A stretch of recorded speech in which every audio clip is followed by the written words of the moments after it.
Nous sommes en 1887. Un voleur rentre dans une épicerie avec un billet de 20 $ à la main. Il tend le billet à la vendeuse et demande d'acheter des navires frais. La vendeuse prend le billet mais se rend compte que l'encre lui déteignait sur les doigts. Elle a pensé à un faux billet, mais comme l'homme en question est un fidèle client, mais qui plus est un voisin, elle lui accorde quand même le bénéfice du doute. Elle lui sert, lui rend la monnaie et il s'en va. Mais quelques minutes plus tard, elle vient de se rendre compte qu'il s'agissait effectivement d'un faux billet. La vendeuse vient de se faire arnaquer de 20 $ et l'homme qui vient de l'arnaquer, c'est Emmanuel Langer. Dans cette vidéo, je vais te raconter l'histoire de 3 voleurs. Le premier voleur, c'est bien évidemment Emmanuel Langer. Le deuxième voleur, c'est Arthur Barry. Et pour l'identité du troisième voleur, nous allons la garder secrète pour le moment. Écoute bien l'histoire de ces 3 voleurs parce qu'à la fin, tu seras choqué de la leçon que tu pourras apprendre de ces 3 histoires-là. 9 ans plus tard, après la scène avec la femme dans l'épicerie, c'est-à-dire en 1996, Emmanuel Langer a essayé de payer un barman avec un faux billet de 50 $. Mais malheureusement pour lui, le billet a taché les mains du barman lorsque ceux-ci sont devenus humides, ce qui a conduit à son arrestation par les agents des services secrets. Mais ce n'est pas ce qui nous intéresse vraiment dans l'histoire. Ce qui nous intéresse dans l'histoire, c'est la particularité d'Emmanuel Langer. Malgré que c'était un excellent voleur, mais c'était aussi un excellent peintre. Tous les faux billets qu'il peignait étaient peints à la main. Il avait juste besoin d'acheter du papier obligataire, les couper à la même taille que les vrais billets, tremper les papiers dans une solution de café dilué, placer le papier sur un billet de banque authentique, les aligner sur un morceau de verre, tracer l'image résultante, ajouter des couleurs au billet contrefait et magie, il a ses faux billets. On estime qu'il a créé environ 700 faux billets en 18 ans, ce qui représente en monnaie d'aujourd'hui 1 400 000 $. Après sa condamnation en 1896, il a purgé 6 ans de prison. Et à sa sortie de prison, il a encore tenté de contrefaire des billets en livres sterling. C'est aussi compliqué que ça d'arrêter de voler? Je pense que oui. Mais plus concrètement, voici ce qui nous intéresse dans son histoire. Après l'arrestation d'Emmanuel Langer, les autorités ont fait la perquisition de sa maison. Et ils ont trouvé 3 portraits qu'il avait peints. Et ces portraits-là ont été vendus aux enchères pour une somme totale de 16 000 $. Ce qui veut dire en moyenne 5 000 $ par portrait. Et je rappelle que c'était une somme colossale en 1896. Ce qui m'a fait le plus mal,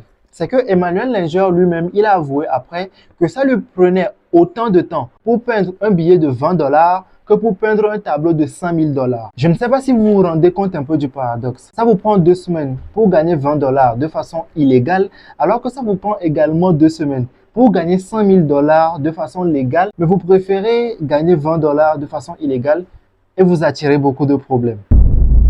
Lui, c'est Arthur Barry. C'était un célèbre voleur dans les années 20. Après avoir purgé 18 ans d'années de prison, il s'est promis d'arrêter de voler. Il s'est installé dans une petite ville de la Nouvelle-Angleterre. Quand les habitants de la ville ont su que le célèbre voleur était parmi eux, les journalistes sont venus de partout pour l'interviewer. Et il y a un journaliste qui lui a posé la question suivante. « Monsieur Barry, vous avez arnaqué pas mal de personnes au cours de votre carrière de voleur. Mais est-ce que vous vous souvenez du nom de votre plus grande victime ?» Barry répond sans aucune hésitation. Bien sûr, ma plus grande victime a été Arthur Barry. J'aurais pu être un homme d'affaires très influent, une sommité de Wall Street, mais j'ai préféré être un voleur et de passer les 2 tiers de ma vie d'adulte derrière les barreaux. Je sais que tu es une personne très honnête, mais imagine un seul instant que tu es un voleur. Mais pas n'importe quel voleur, mais le voleur le plus talentueux de l'histoire. C'est-à-dire que tu es tellement talentueux que tu ne peux pas t'empêcher de te voler toi-même. Parce que le troisième voleur dans l'histoire, c'est toi. Je t'ai raconté toutes ces histoires pour te faire comprendre que la croyance est au début de tout grand accomplissement.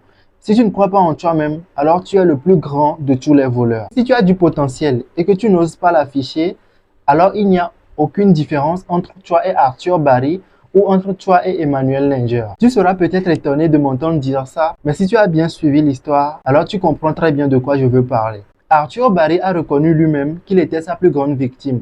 Et même si Emmanuel Langer ne l'a pas reconnu, il est aussi sa plus grande victime. Parce que comment on peut accepter de gagner 20 $ de façon illégale en 2 semaines, alors qu'on peut gagner 5 000 $ de façon légale en 2 semaines? Et comment on peut se contenter d'être un grand voleur alors qu'on pourra être une sommité de Wall Street? Et toi qui me regardes actuellement, j'ai envie de te poser la question, comment tu peux accepter ta situation actuelle alors que tu peux faire 1000 fois mieux que ça. La raison pour laquelle je me suis intéressé à cette histoire, parce que ça m'a fait penser à deux personnes. La première personne, c'est moi-même. Et la deuxième personne, c'est toi. Parce que ça nous arrive tous à un moment ou à un autre de ne pas croire en nous, de douter de nous, même si nous avons les compétences et les capacités nécessaires. Mais pourtant, la croyance est la base pour arriver au sommet. Ce que tu es en train de voir là, c'est l'escalier qui mène au sommet de Zig Ziglar. Et la première étape, c'est l'opinion de soi, c'est-à-dire ce que tu penses de toi-même. Si tu ne penses pas que tu es capable et que tu mérites mieux, alors tu es un voleur. Mais pas n'importe quel voleur, mais le voleur le plus talentueux de l'histoire. Dans la prochaine vidéo, nous allons parler de comment avoir une bonne estime de soi et une confiance en soi pour faire les choses que nous avons envie de faire et qui nous tiennent vraiment à cœur. Mais en attendant, tu peux regarder cette vidéo qui t'apprend à éliminer tes préjugés. Parce que le manque de confiance en soi aussi, c'est lié à nos préjugés que nous pouvons facilement apprendre à éliminer juste avec un petit exercice qui se trouve dans cette vidéo.